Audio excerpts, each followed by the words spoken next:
So then you had to start shimming it up a little at a time to get everything perfect.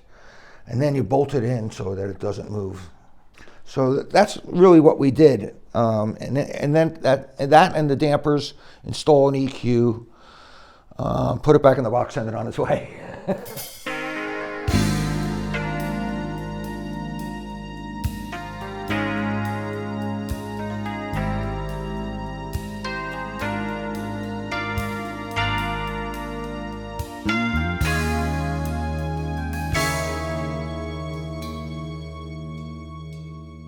When I first started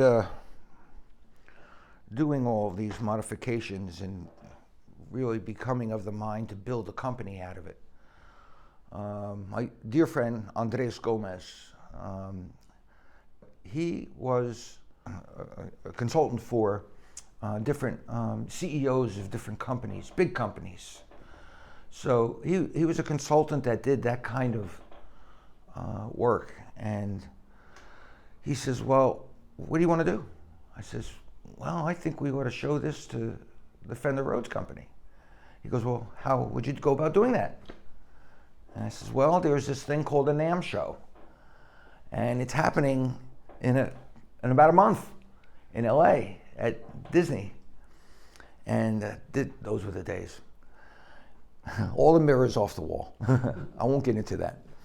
But I said, well, we got a show there, but it's too late. I can't get a booth. It's past due. He goes, well, maybe we can crash it. So we rented this big room at the Disneyland Hotel, brought the pianos down and sound system. It was the very first, this piano, the first percussion pedal, before it became white, before it became any of that. And it was like the first invention. I had done my homework. I filed patents on it. I, refined the electronics and with Barry, and I said, okay, let's go see what kind of business we could make of this. And invited Harold, and he brought and introduced me to. I don't know exactly how I got to him, but basically they came and saw what I was doing. I gave them a demonstration, and they heard and they saw the percussion pedal, all smiles, and they said, come on with us, let's go to the factory. So we hit it off. I mean, this was for me a dream come true, because you're actually, the level that they deal with this instrument is a deep, from the metallurgy and the density of the tone bars all the way to the materials and manufacturing process. And so we traded ideas. I said, why don't you guys buy Dyno My Piano, mass produce it? I'll help you put the factory floor together. And they just didn't want to do it. I would contact them once a year, I remember, for a few years in a row, saying, did you think about it? Is there any business there? No? Okay, I said, so I'll have to just keep going. And that's probably what Harold Rhodes in Japan was saying. So what are you doing here with my piano? And that was funny. He came to the booth. He didn't expect to see me there. He just hopped by, But it was a good meeting. But they were very supportive, and they were very smart. And I was this young kid, and they just sort of helped me out when I needed it. And it gave me a lot of answers to a lot of questions.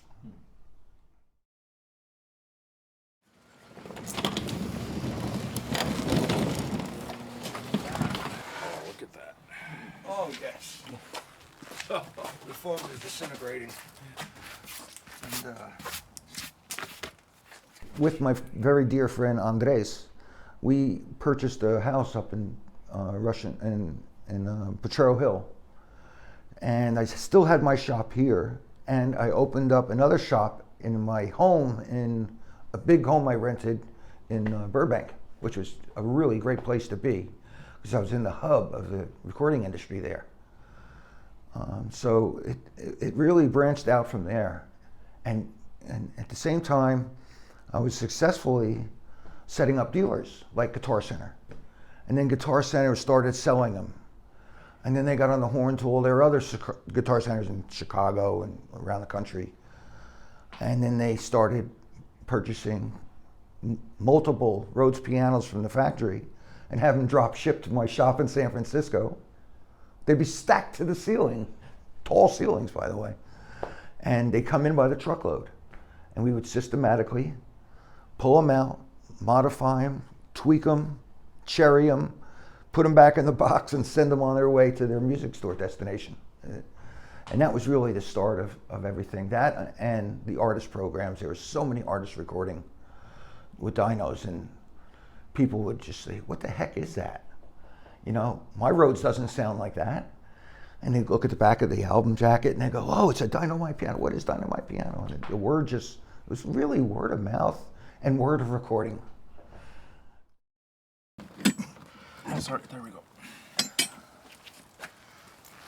Oh my God, look at everything white turned yellow. Yeah? Sorry. No problem. Oh, early 1981 Mark II. Great action. I don't know. The wooden keys. Andres was my mentor, and he says, well, what are you going to do with this? Are you going to modify? How many of these things are out there? I said, a lot, hundreds of thousands. He goes, well, you can't tune every one of them yourself. You're going to have to get other people to do it. And Andres was a professional. He was a trainer for Est. I don't know, Warner Earhart and Est. I went through all those trainings. And he says, okay, we got to put together a company whereby you train technicians how to do what you do. And I said, I know. And then I'll put the modifications themselves and package them as kits, or kits for the Rhodes. And that's how it grew. So it grew exponentially. And at the same time, I was able to leave my shop in San Francisco intact, on and off with LA, and also fly around the world, training the best piano technicians I could find.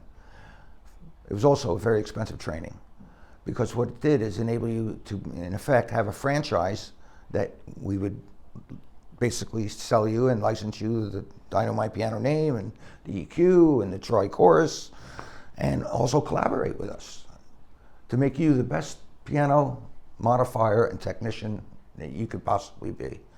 So there's a lot of collaboration around the world. But the seminar itself, the ATS, Advanced Technical Seminars program, was very well organized. And we required not one, but two technicians be trained. In case one gets hit by a car, you got your second one. Our business continues. But that was the sort of joke of the time. And my dear friends at Sand Musical Instruments in Japan kind of appreciated that. They put me on it, they bought it. And it was a very expensive program, but I was out there for months at a time, months and weeks at a time, working with them, their artists, mainly their technicians. I remember Mr. Nogo said to me, Chuck, I said, what do you want me to do? And he goes, Chuck, we need you to teach us how to be creative. Because we have a problem in Japan, not anymore, but we have a problem. We want our people to be able to create things. So what we really want from you is not just Dyno, but teach our people your creative process. And from then on, we were the best of friends and business partners, and they opened the door into the technology and came back with even better technology, and that's the way it kind of grew. Barry Carter and Chuck Monte. Yeah. Barry signed this, of course he did. But when I experimented with it, I had every kind of shape in different places and double layers, and just two here fixed the problems for putting keyboards on top. Yeah. And it really worked, the damn thing.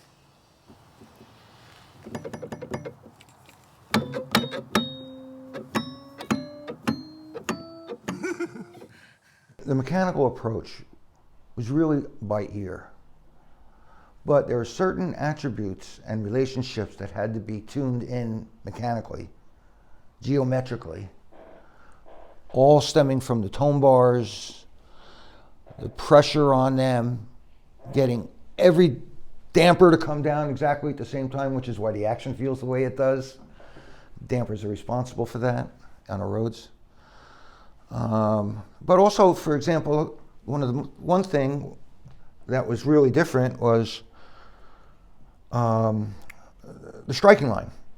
So if the harp was unbolted and you're playing a note up here and you're sliding the harp forward and back to adjust to find the sweet spot after all of the adjustments, and do it in each register and slide it, pivot it, and then find that it's like totally not where it was. And that half the tone of the piano wasn't there because the striking line was off. And all the interrelationships of the tone bars and the tines to the hammers. The tines, when they are struck, of course, they vibrate like this. And if the harp is too low, they'll hit the hammer and it'll give you a sort of a thud sound.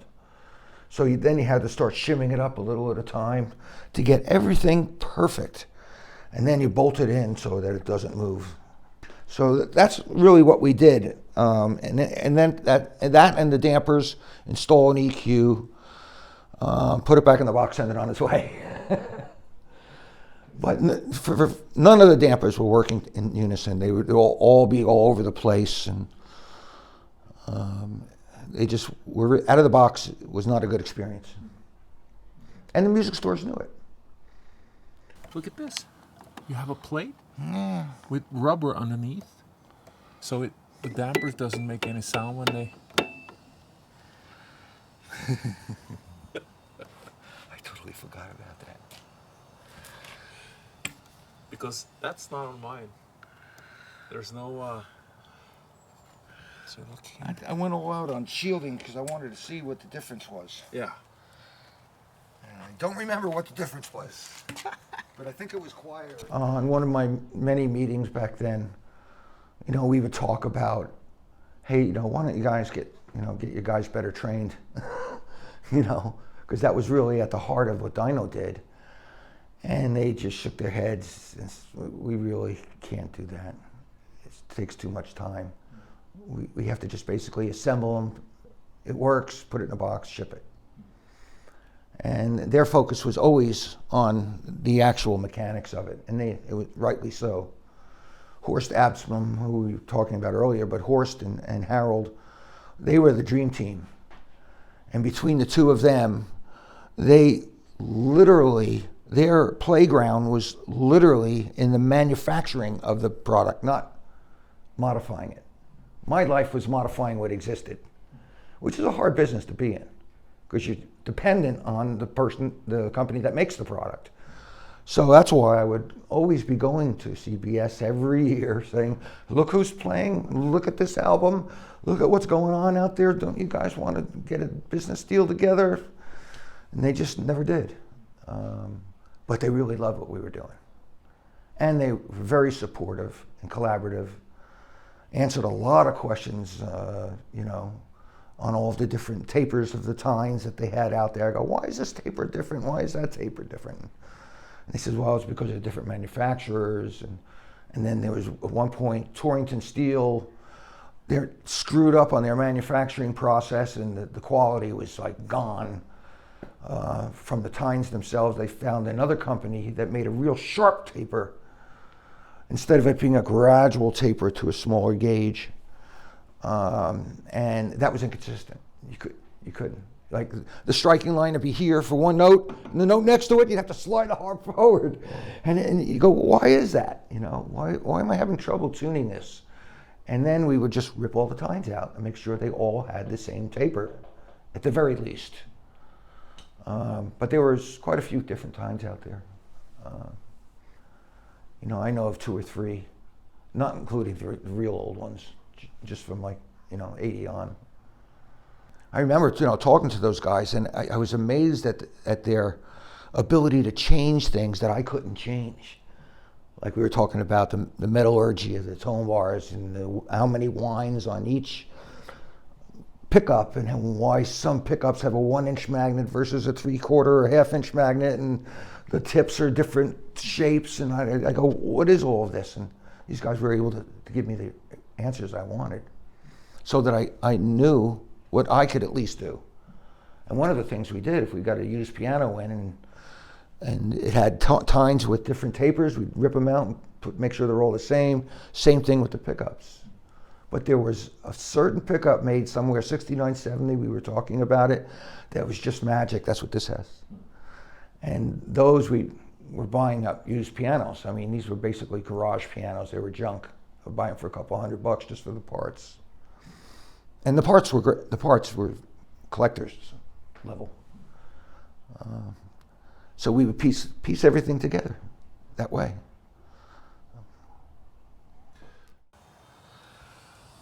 Look at that. Yeah, that's right. I experimented with a double shielding kit because this thing was noisy. Yeah.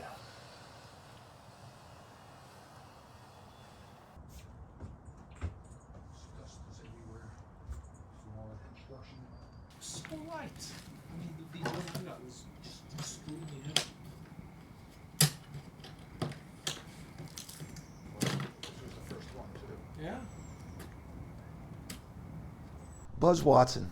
I'll never forget. He came to my shop in Burbank, and he came walking down the driveway. And I took one look at this burly guy, and I just said, "Well, this is going to be fun." When he first came in. He kind of had his chip on his shoulder because he was the main Rhodes tuner and guy, factory trained, but not trained what we did. So anyway, he came into the shop and he sees all these stacked Rhodes pianos and parts and everything, and he's like, "Oh, this is cool."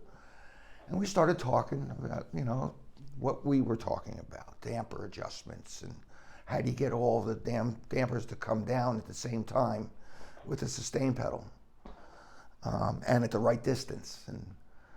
And I says, "Oh, this is a key part of what we do." He goes, "Well, you can never get them all to come down at the same time." I said, "Well, no, let me show you something. Look." And I pressed on the sustain pedal, and sure enough, they all very nicely came down exactly at the same distance and little less escapement in the dampers at the top. So they really, what they do is they kind of start coming down first here because it has to go further because of the vibration of the tine. You don't want it to hit the damper. So it kind of just beautifully just slides when you hit the sustain pedal. All of them. That was a trait. And I says, I said, and oh, by the way, I could do that and make that happen in I think it was something like 7 minutes or 12 minutes, something like that. And he goes, "Oh no, you can't do that." "How do you do that?" So I showed him how to do it. And you do it with a screwdriver, you wedge it in there, the harp is down, and you just do a bend either before or after the screw on the leaf spring. And there was a piano in the shop, and I made them all come down at the same time in a few minutes. And he was like, "That's it." He says, "That's the hottest thing I've ever seen." And that's it. We hit it off in there. So I was showing him, and he was doing it. And because when you see it in action, it's really kind of funny. You're kind of stabbing the piano with a screwdriver, and sticking your other hand in, and then stabbing it, and then hitting the sustain pedal. So you're constantly moving, and it looks like you're stabbing the damn thing. So, but he really liked seeing that. He goes, "Oh, how did you come up with that?" I said, "I have no idea how he did it." All I know is this is the piano that taught me how to do it. Just like you had. Yeah.